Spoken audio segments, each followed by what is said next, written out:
Hello दोस्तों, स्वागत है आज के इस वीडियो में। मैं आज आपके लिए फिर से लेकर आ गया हूँ वार्षिक परीक्षा 2024 का कक्षा 11 का रसायन विज्ञान का पेपर।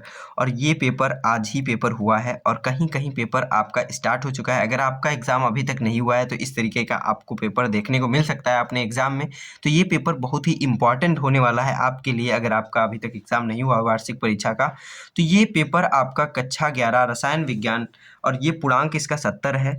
और ये पेपर जितना भी इसमें क्वेश्चन पूछे गए हैं बहुत ही इंपॉर्टेंट है, जो हर साल पूछे जाते हैं लगभग यही इंपॉर्टेंट क्वेश्चन है। आपको अगर पता करने रसायन विज्ञान में कौन से इंपॉर्टेंट क्वेश्चन है और अगर अभी तक आप इन इंपॉर्टेंट क्वेश्चन की प्रैक्टिस नहीं किए हैं तो आप इस पेपर में क्वेश्चन देख लीजिए कौन कौन से आप पूछे गए हैं, उनका आप अच्छे से प्रैक्टिस कर लीजिए कौन कौन से आते हैं, तो जिससे कि आपके अच्छे नंबर ग्रोथ हो सकें और आपका रिजल्ट अच्छा बन सके। तो यहाँ पर सबसे पहले मैं आपको बता देना चाहता हूँ, अगर आप इस पेपर का पीडीएफ लेना चाहते हैं तो पीडीएफ के लिए आपको प्रेपव्यू ऐप डाउनलोड करना पड़ेगा। वहाँ पर आपको इसका पीडीएफ पूरी तरीके से अच्छे से डाउनलोड करके मिल जाएगा। और वहाँ पर सबसे पहले मैं उस पर जो ऐप है उसमें आपको सभी पेपर जितने भी आपके एग्जाम पेपर हैं, प्रीवियस ईयर एग्जाम पेपर हैं और इस साल जो एग्जाम हो रहे हैं या फिर अभी होने वाले हैं, वहाँ पर आपको पेपर उनकी पीडीएफ आपको देखने को मिल जाएगी।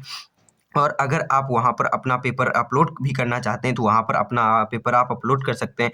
मान लीजिए आपका रसायन विज्ञान का कल पेपर होने वाला है, लेकिन पिछले दिन आपका हिंदी, इंग्लिश, गणित, विज्ञान कोई भी अन्य सब्जेक्ट के जो हैं पेपर आपके हो चुके हैं, तो उसमें से वो आप पेपर इस ऐप पे अपलोड कर सकते हैं। उस पे ऐप में आपको कुछ पॉइंट्स मिलते हैं अलग से जो आपको शो नहीं होंगे, लेकिन आगे आपके लिए ऐड होते जाएंगे। तो उस पे आप अपना पेपर शेयर भी कीजिए जिससे कि दूसरे लोगों का हेल्प भी हो सके। और आपका हेल्प तो यहाँ से हो ही रहा है प्रेपव्यू ऐप और यूट्यूब चैनल से। तो यहाँ पर सबसे पहले मैं इस तरीके से आपको दिखा दे रहा हूँ। तो ये जो है वीडियो को आगे बढ़ने से पहले वीडियो को लाइक कर दीजिए क्योंकि ये वीडियो आपको बहुत इंपॉर्टेंट होने वाला है आपके लिए। और चैनल को सब्सक्राइब कर लीजिए, आगे भी इस तरीके के आपको वीडियो मिलते रहें। तो यहाँ पर सबसे पहले स्टार्ट करते हैं हम बहुविकल्पी प्रश्न। यहाँ पर सबसे पहला क्वेश्चन दिया गया है, सबसे पहले इसको नोट पढ़ लीजिए। सभी प्रश्न करना अनिवार्य है। यहाँ पर सभी प्रश्न अनिवार्य हैं। प्रत्येक प्रश्न के अंक उसके सम्मुख अंकित हैं। यहाँ पर अंक आपको भी सम्मुख अंकित दिख रहे हैं, यानी लिखे हुए दिख रहे हैं आपको साथ में उसके प्रश्न के साथ में। फिर यहाँ पर सबसे पहला बहुविकल्पी प्रश्न दिया है, अभिक्रिया H2 प्लस I2 से यहाँ पर ऐसे चिन्ह बना रहा है, ऐसे बनेगा, ये चिन्ह इस तरीके से बना रहेगा और इधर को भी होगा। ये दोनों तरफ को क्रिया हो जाती है ना, इसलिए दोनों तरफ को रहेगा। साम्य स्थिरांक है। साम्य में क्या दिखाता है कि दोनों तरफ को अभिक्रिया हो रही है, यानी इधर भी आपका ये अभिकारक से उत्पाद भी बन रहा है, उत्पाद से अभिकारक फिर से बन रहा है आपका। इस तरीके से ये साम्य का स्थिरांक इस तरीके से आपका दिया गया है। Kc का मात्रक आपका पूछा गया है। ये आपकी अभिक्रिया है के लिए साम्य स्थिरांक Kc का मात्रक होगा, यहाँ पर पूछा गया है। तो सबसे पहले आपका जो ये है ऑप्शन इस तरीके से दिए गए हैं, mole, litre inverse, litre, mole inverse, mole, litre, कोई नहीं। इसमें से आपको सही टिक करना है, क्या आंसर होगा। तो सबसे पहले आप जानते होंगे Kc जो वेग आपका साम्य में वेग स्थिरांक होता है, जो आपका साम्य स्थिरांक जो होता है, जो साम्य स्थिरांक होता है आपका Kc इक्वल्स टू क्या होता है, आपके ये जो उत्पाद बनता है उसकी उसकी सांद्रता क्या है आपकी HI की सांद्रता। इस तरीके से सांद्रता को स्क्वायर ब्रैकेट से दिखाएंगे। और ये जो आपके इसके पहले स्टोइकियोमेट्री आपका कॉफिशिएंट लिखा है उसको हम ऊपर लिखते हैं स्क्वायर, स्क्वायर कर दिए, 2 था इसलिए ऊपर में 2 हो गया पावर में, तो स्क्वायर हो गया। नीचे बटे में इसके क्या लिखते हैं, आपका जो अभिकारक होता है, अभिकारक की सांद्रता लिखते हैं। अभिकारक आपका I है, I2 है, I2 की सांद्रता, H2 है तो H2 की सांद्रता, दोनों उत्पाद आपका जो अभिकारक है उसकी सांद्रता हम लिख लेते हैं। अब इसका हम मात्रक देखेंगे तो जानते होंगे आप सांद्रता का मात्रक क्या होता है, मोल प्रति लीटर। मोल प्रति लीटर आपकी सांद्रता का मात्रक होता है। ऊपर स्क्वायर है तो स्क्वायर हम लिख देंगे, इसका मात्रक हम निकाल रहे हैं तो स्क्वायर लिख दिए। अब यहाँ पर आई आपका क्या है, आपका आयोडीन है, इसकी सांद्रता क्या है आपका मोल प्रति लीटर, इसकी भी सांद्रता का मात्रक हो जाएगा मोल प्रति लीटर। मोल प्रति लीटर इस तरीके से इसकी सांद्रता का मात्रक हो गया। अब यहाँ पर फिर से हम देखेंगे इसका पावर एक ही है, कुछ नहीं है तो एक है, कुछ नहीं तो एक है, इस तरीके से। फिर यहाँ पर आपका जो H2 है इसकी भी सांद्रता जो हो जाएगी मोल प्रति लीटर हो जाएगी। अब हम इसका सही करके मतलब कि इसका हम गुणा कर देंगे, मोल गुणे मोल, यहाँ पर क्रॉस यानी गुणे का चिन्ह होगा, कुछ नहीं है तो तो गुणे का चिन्ह मोल स्क्वायर लीटर स्क्वायर हो जाएगा। और यहाँ पर आप देखेंगे मोल स्क्वायर लीटर स्क्वायर है, तो ये दोनों आपस में गुणा होकर के इससे कट जाएंगे। तो यहाँ बराबर में आपका एक आ जाएगा, ऊपर नीचे बराबर था इसलिए कट गया। अब एक आ गया, एक आ गया, यानी कि इस केसी का कोई भी आपका मात्रक नहीं है, ये विमाहीन राशि हो गई। यहाँ पर अब इसका मात्रक कोई भी नहीं है, इसलिए यहाँ पर इसका राइट विकल्प जो है कुछ नहीं, कोई नहीं, यहाँ पर इसका राइट विकल्प हो जाएगा, यानी इसमें से कोई भी इसका मात्रक नहीं है। तो इस तरीके से ये राइट आंसर हो जाता है। फिर आपका ख नंबर क्वेश्चन है, यदि किसी विलयन का पीएच शून्य है तो वह विलयन होगा। कोई विलयन का पीएच अगर शून्य है तो वह विलयन क्या होगा। यहाँ पर आपको विकल्प दे दिया गया है, अम्लीय होगा, क्षारीय होगा, उदासीन होगा, इनमें से कोई नहीं। तो यहाँ पर आप जानते हैं पीएच कहाँ से बिलोंग करता है, 0 से लेकर यहाँ पर सबसे पहले 7, फिर यहाँ पर 14, टोटल आपका पीएच 0 से 14 तक होता है। लेकिन यहाँ पर आप जानते होंगे कि 7 पर जो होता है ये उदासीन होता है। पीएच मान 7 जो होता है वो उदासीन होता है, आपका उदासीन होता है। और 14 पे अधिकतम क्षारीय, जो अधिकतम क्षारीय होगा वही अधिकतम क्षारीय मान होगा, अधिकतम क्षारीय मान होगा। इस तरीके से यहाँ पर 14 पर, और 0 पर क्या होगा, अधिकतम अम्लीय, अधिकतम अम्लीय होगा, यहाँ पर अम्लीय हो जाएगा, अधिकतम अम्लीय। तो इस तरीके से यहाँ पर जो राइट विकल्प इसका हो जाएगा अम्लीय। 0 पर क्या होगा, इसका पीएच मान, किसी विलयन का पीएच मान 0 है तो उसका विलयन होगा अम्लीय विलयन होगा, 0 पर आपका अम्लीय होगा। फिर इसी तरीके से आपका अगला क्वेश्चन पूछा गया है, ग नंबर, हाइड्रोजन का रेडियो एक्टिव समस्थानिक है। हाइड्रोजन का रेडियो एक्टिव समस्थानिक, सबसे पहले देखिए इसके पास एक प्रोटॉन होता है, एक प्रोटॉन, यानी कि एक प्रोटॉन होगा। लेकिन इसके पास जो आपका द्रव्यमान, इसका द्रव्यमान है वो 3 हो गया है, यानी कि द्रव्यमान बढ़ गया है। तो इसका द्रव्यमान जब बढ़ गया तो एक प्रोटॉन के लिए इलेक्ट्रॉनों की संख्या, अगर इसमें न्यूट्रॉनों की संख्या बढ़ जाती है, द्रव्यमान बढ़ गया, इसलिए ये रेडियो एक्टिव समस्थानिक हो जाता है 1H3। जो सबसे ज़्यादा इसका द्रव्यमान है हाइड्रोजन का, वो जो होता है वो रेडियो एक्टिव समस्थानिक होता है हाइड्रोजन का। फिर यहाँ पर आप देखेंगे घ नंबर क्वेश्चन, घ नंबर दिया गया है अगला क्वेश्चन, इसको हम हटा देते हैं। आपका अगला क्वेश्चन जो है घ नंबर, इसका क्वेश्चन क्या है पढ़ लेते हैं हम।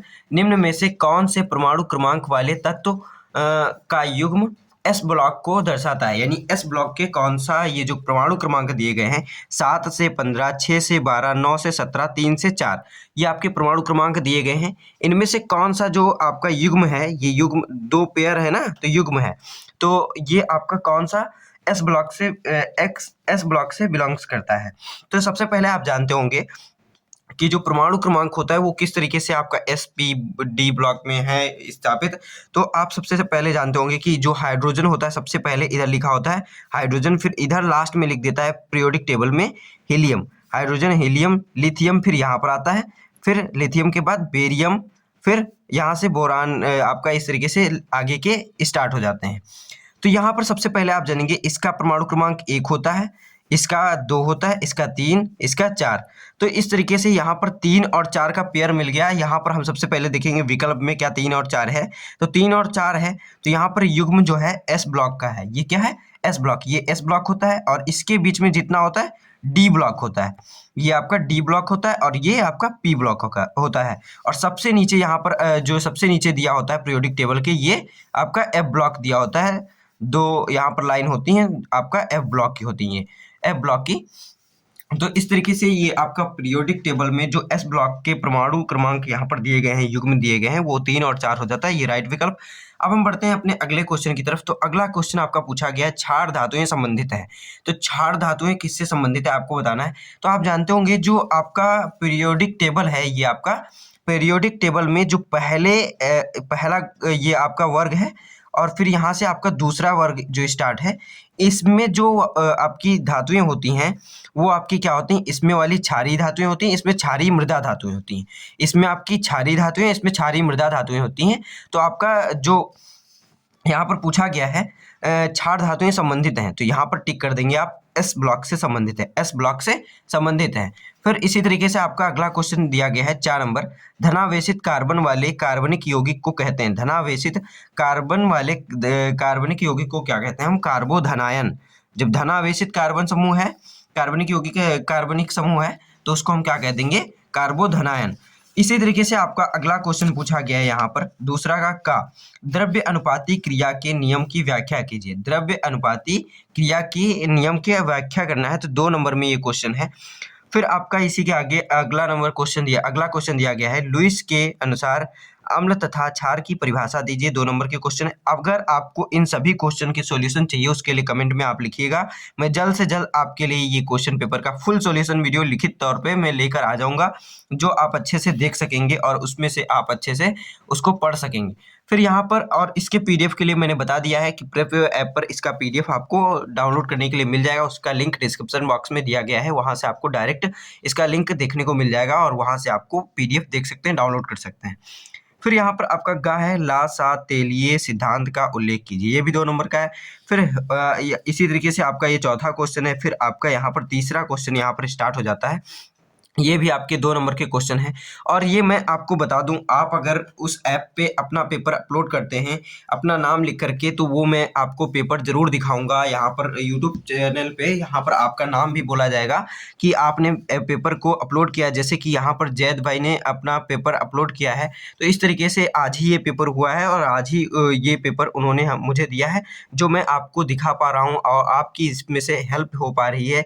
इसके क्वेश्चन प्रैक्टिस आप कर पा रहे हैं, तो अपना पेपर भी आप अपलोड ज़रूर कीजिएगा ऐप पर। वहाँ से मैं आपका पेपर भी दिखा सकूँगा और लोगों को, और आप भी उसको देख सकेंगे। उसका आंसर भी आप अगर कहेंगे तो मैं लिख करके आपको दिखा दूंगा। अब हम बढ़ते हैं अपने अगले क्वेश्चन की तरफ।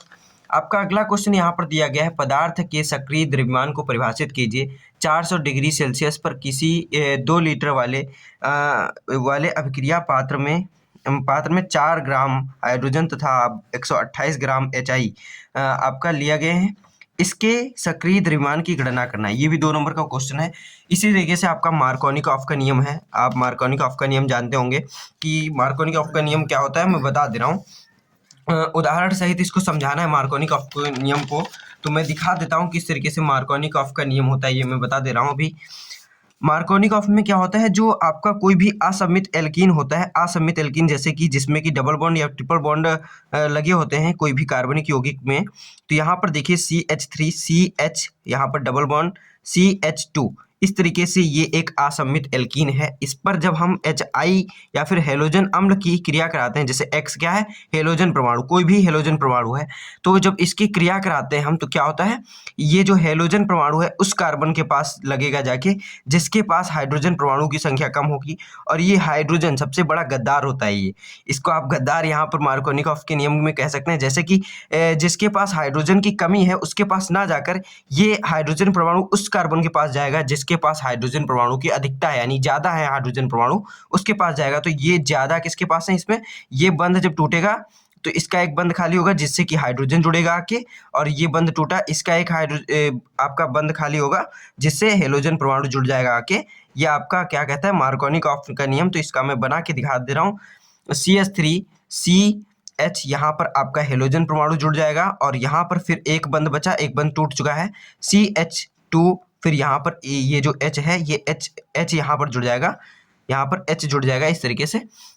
तो इस तरीके से ये आपका मार्कोनिकॉफ का नियम हो जाता है। इसका उल्टा होता है खैरस प्रभाव या फिर एंटी मार्कोनिकॉफ का नियम, जो आपसे पूछा जा सकता है एग्जाम में। एंटी मार्कोनिकॉफ का नियम अगर होता है तो ये हेलोजन परमाणु इस कार्बन से जुड़ जाएगा और हाइड्रोजन परमाणु इससे जुड़ जाएगा, लेकिन मार्कोनिकॉफ के लिए ये वाला होगा। तो ये हो गया मार्कोनिकॉफ का नियम। अब हम बढ़ते हैं अपने अगले क्वेश्चन की तरफ। नाभिक स्नेही तथा इलेक्ट्रॉन स्नेही अभिक्रमक को उदाहरण सहित समझाइए। 2 नंबर का ये भी क्वेश्चन है। फिर आपका यहाँ पर चौथा क्वेश्चन स्टार्ट हो जाता है, जो 3 नंबर के क्वेश्चन यहाँ पर है। तो इस तरीके से ये क्वेश्चन है जिसमें कि आपको Kc का मान ज्ञात करना है। फिर यहाँ पर अगला क्वेश्चन है जिसमें आपको संतुलित ये इलेक्ट्रॉनिक विधि द्वारा संतुलित करना है इस आपको समीकरण को। फिर यहाँ पर आपका अगला क्वेश्चन है, दीर्घाकार आवर्त सारणी के मुख्य लक्षण दीजिए। ये सभी क्वेश्चन बहुत इंपॉर्टेंट हैं, ये सभी रिपीटेड क्वेश्चन होते हैं, हर साल ये पूछे जाते हैं इसी तरीके से आपके वार्षिक परीक्षा में। तो इनको जरूर ही आप तैयार कर लीजिएगा। इस पेपर को देख करके आप इनका पूरा सोल्यूशन जरूर करने का प्रयास करिएगा, नहीं तो कमेंट कीजिएगा, मैं आपके लिए इसका सोल्यूशन का PDF आपके लिए ला दूंगा। फिर यहाँ पर आपका अगला क्वेश्चन यहाँ पर स्टार्ट हो जाता है, निम्न यौगिकों की संरचना बनाइए। तो आपके यौगिक इस तरीके से दे दिए गए हैं, आपको इनके संरचना बनाना है। जैसे कि ये 2 क्लोरोप्रोपेनोइक अम्ल, सबसे पहले आप जानते होंगे ओइक अम्ल जो होता है वो COOH जब ग्रुप जुड़ा होता है तो उससे नोइक अम्ल यानी ओइक ओइक जुड़ जाता है। आपके जो इसका IUPAC नाम होता है उसमें अंत में ओइक जुड़ जाता है। तो इस तरीके से यहाँ पर प्रोप लिखा है यानी कि 3 कार्बन होंगे, एक कार्बन ये हो गया, 2 3 इस तरीके से 3 कार्बन होंगे, प्रोपेनोइक अम्ल है। 2 क्लोरो यानी पहला नंबर इसको देते हैं जो जहाँ पर क्रियात्मक समूह जुड़ा है, फिर दूसरा दूसरे वाले कार्बन को, तीसरा तीसरे कार्बन को। तो यहाँ पर आपका दो क्लोरो दूसरे पर क्लोरो है यानी Cl इससे जोड़ दिए हम। फिर यहाँ पर देखेंगे आप इसके 3 बंध पूरे हो गए, एक हाइड्रोजन अगर इससे जोड़ देते हैं तो इसके चारों बंध पूरे हो गए।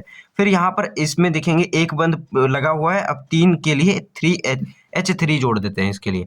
तो यहाँ आपका ये क्या बन गया, 2 क्लोरो दूसरे पर क्लोरो, 2 क्लोरो प्रोप यानी कि 1 2 3 एथ मेथ एथ प्रोप होता है ना, मेथ एथ प्रोप, प्रोपेनोइक एसिड अम्ल हो गया। ठीक, ये पहले का आंसर हो गया। फिर दूसरे का अब हम यहाँ पर करके बताते हैं, 2 मेथिल 2 प्रोपेनॉल, 2 मेथिल 2 प्रोपेनॉल। तो देखिए 2 दूसरे पर मेथिल जुड़ा है और दूसरे पर ऑल OH ग्रुप जुड़ा है। तो यहाँ पर आप देखेंगे जो प्रोपेनॉल लिखा है यानी कि 1 2 3 कार्बन उपस्थित होंगे। अब क्या बोला, 2 प्रोपेनॉल 2 मेथिल, तो दूसरे पर आपका OH ग्रुप भी जुड़ा है और दूसरे पर ही आपका मेथिल जुड़ा है, मेथिल समूह। तो इस तरीके से OH और CH3 जुड़ा है दूसरे वाले कार्बन से। इधर से अगर नंबरिंग करते हैं, अगर इधर से भी करेंगे तब भी दूसरे पे यही आएगा क्योंकि प्रोपेन है यानी कि 3 कार्बन है, तो इधर उधर से दोनों किसी तरफ से भी कीजिए नंबरिंग वही आएगी। फिर यहाँ पर आपका 2 ऑल हो गया और 2 CH3 मेथिल हो गया। अब इनकी संयोजकता हम पूरी कर देते हैं 3H जोड़ करके।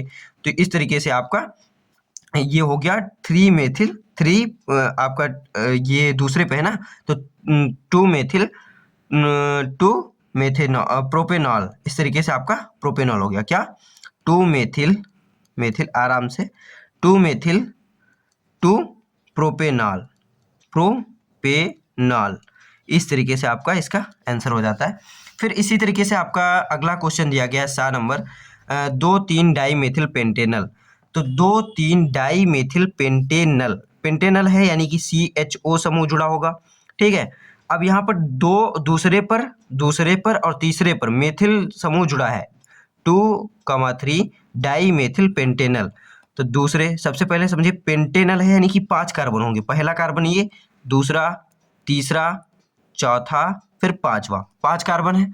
अब इसमें देखिए 2,3, तो दूसरे पर पहला एक कार्बन है, दूसरा ये, दूसरे पर क्या है, मेथिल CH3, फिर (3) 2,3 पर है, 3 पर भी है मेथिल, डाई मेथिल हो गया 2,3 डाई मेथिल। अब इनकी संयोजकता पूरी कर देते हैं हम कार्बन की, यहाँ पर 2 H जोड़ देंगे तो पूरी हो जाएगी, 1 2 और 2 1 इसके साथ हाइड्रोजन के साथ 4 हो गई, और यहाँ पर H3 जोड़ दिए। यहाँ पर देखेंगे एक हाइड्रोजन अगर इसको हम जोड़ दें तो पूरी हो जाएगी इसकी। अब इसकी पूरी होती है और यहाँ पर भी एक हाइड्रोजन की कमी है, यहाँ पर भी जोड़ देते हैं। तो ये आपका क्या बन गया, इसका नाम लिख देते हैं हम, दूसरे पर पहली नंबरिंग, दूसरी, तीसरी, चौथी, पांचवी, इस तरीके से इनका नंबरिंग कर देंगे। तो दूसरे पर और तीसरे पर 2,3, फिर क्या है, 1 2 3 4 5 5 है यानी कि पेंट। फिर आपका CHO ग्रुप है यानी पेंटेनल, आपका क्या हो गया, पेंटेनल। डाई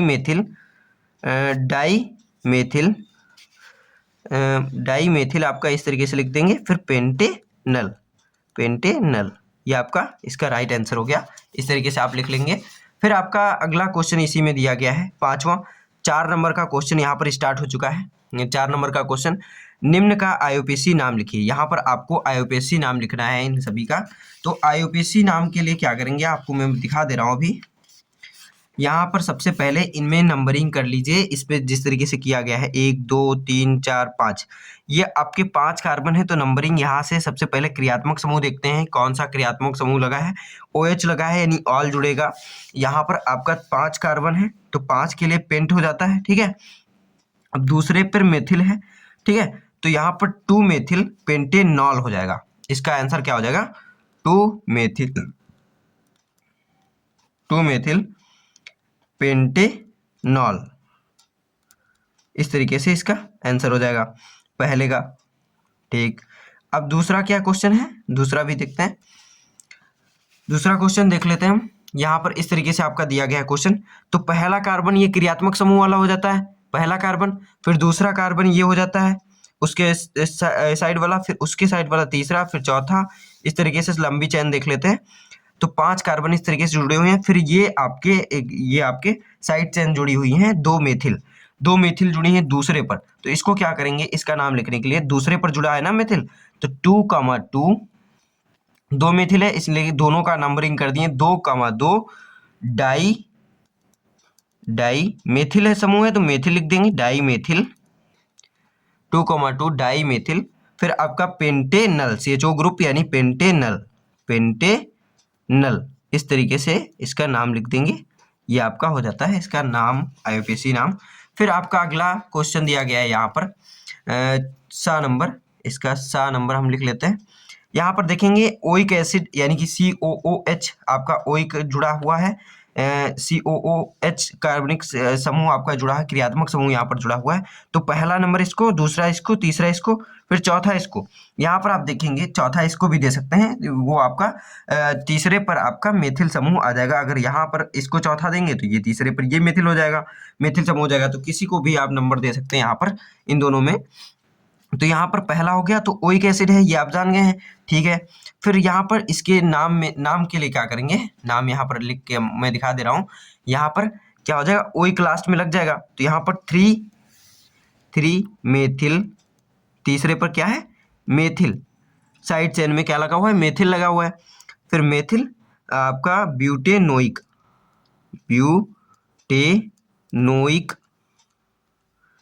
ब्यूटेनोइक, इस तरीके से इसका नाम हो जाएगा। फिर अब हम बढ़ते हैं अपने अगले क्वेश्चन की तरफ। तो अगला क्वेश्चन आपका इसी तरीके से दिया गया है, ये भी IUPAC नॉमेनक्लेचर से आपका IUPAC नाम लिखना है इसमें भी। तो यहाँ पर सबसे पहले देखेंगे, इसमें भी 5 कार्बन है, जैसा कि यहाँ पर नंबरिंग किया गया है। नंबरिंग इसमें देखिए, यहाँ पर ब्रोमीन जिस तरफ देखेंगे सबसे ज़्यादा क्रियात्मक समूह लगे होते हैं, उस तरफ से हम नंबरिंग स्टार्ट करते हैं। तो यहाँ पर ब्रोमीन लगा है, लेकिन इससे ज़्यादा हम प्रायोरिटी यानी प्राथमिकता किसको देंगे, ये जो आपका ट्रिपल बॉन्ड लगा हुआ है इसको देंगे। तो इसकी तरफ से हम नंबरिंग करना स्टार्ट करेंगे। तो पहला कार्बन इधर, दूसरा, फिर तीसरा, फिर चौथा, फिर पांचवा। तो इस पे देखेंगे चौथे पर क्या है, 4 ब्रोमो, चौथे पर ब्रोमीन है इसलिए 4 ब्रोमो। फिर यहाँ पर आपका आगे क्या लिखा है, अब इसमें देखेंगे जो आपका शब्द मूल है वो क्या है, 1 2 3 4 5 कार्बन है इसलिए पेंट हो गया, 4 ब्रोमो पेंट। अब देखिए ये जो ट्रिपल बॉन्ड लगा है वो कितने कार्बन पे लगा है, दूसरे कार्बन पे लगा है। तो यहाँ पर लिख देंगे 2 इन होता अगर डबल बॉन्ड होगा। यहाँ पर देखिए ट्रिपल बॉन्ड है इसलिए इसका आइन हो जाएगा, आइन। यहाँ पर आइन पहले पे क्या होता है, एन होता है, ANE, एन होता है एक सिंगल बॉन्ड के लिए। अगर डबल बॉन्ड है तो इन होता है, अगर ट्रिपल बॉन्ड है तो आइन हो जाता है। इस तरीके से आपको लिखना होता है, इसलिए यहाँ पर आइन है। फिर यहाँ पर अगला क्वेश्चन आपका दिया गया है, Kc का मान तथा उसका मात्रक लिखना है। तो ये आप कर लीजिएगा, अगर नहीं कर पाते हैं तो कमेंट जरूर कीजिएगा, मैं आपके लिए करके ला दूंगा। फिर यहाँ पर इस तरीके से घ नंबर क्वेश्चन है, इसी तरीके से पूछे गए हैं ये आगे के क्वेश्चन। 4 नंबर के क्वेश्चन यहाँ पर अंत हो जाता है। फिर 5 नंबर के ये क्वेश्चन आ जाते हैं जिसमें आपको ये करिए या फिर ये करिए विकल्प मिलने लगता है 5 नंबर वाले में। तो इस तरीके से ये आपके क्वेश्चन पूरे समाप्त हो जाते हैं। अब हम मिलते हैं अपने अगले वीडियो में, तब तक के लिए धन्यवाद। आप इस पेपर की PDF के लिए ऐप डाउनलोड कर लीजिए, उसमें आपको इसका PDF मिल जाएगा। और आगे के ऐसे ही वीडियो देखने के लिए आपको क्या करना होगा, चैनल को सब्सक्राइब करना होगा और इस वीडियो को लाइक करना होगा। चलिए मिलते हैं अपने अगले वीडियो में, तब तक के लिए धन्यवाद।